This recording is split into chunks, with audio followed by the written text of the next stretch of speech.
I wanted to focus on more contributing risk factors to alcoholism that I didn't cover before in my other slide. One of the first things that I read about was social norms. So our project, we focus on the age group 17 to 25, and this tends to be the ages that people are enrolled in college.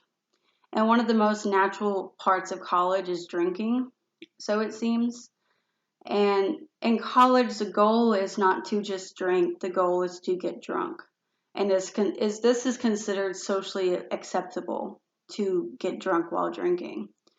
And this is very common, I've seen and learned, among incoming freshmen because when they come into college, their tolerance is low as well as their exposure to alcohol is not very experienced.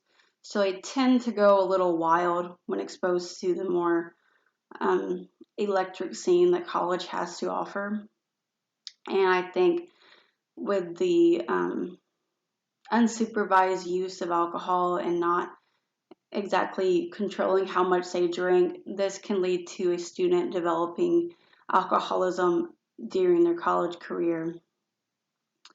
Something that shocked me was participation in athletics. You would think this is something that might deter someone from wanting to drink, but it actually increases their risk of drinking.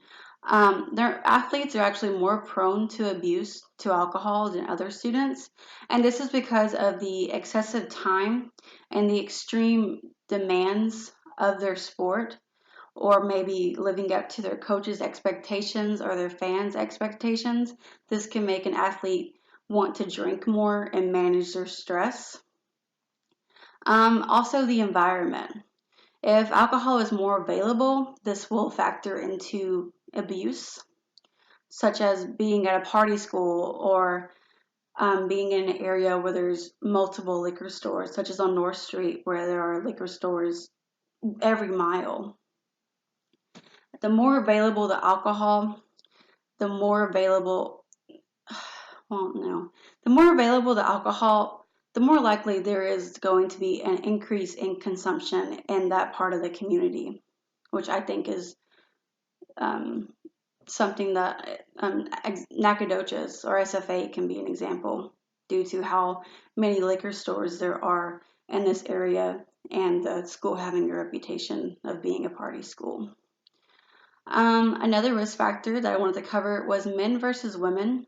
So men tend to be heavier drinkers than women and also tend to, you see that often that men are those who you associate with alcoholism more than women. And I think this is because men can consume more alcohol than women.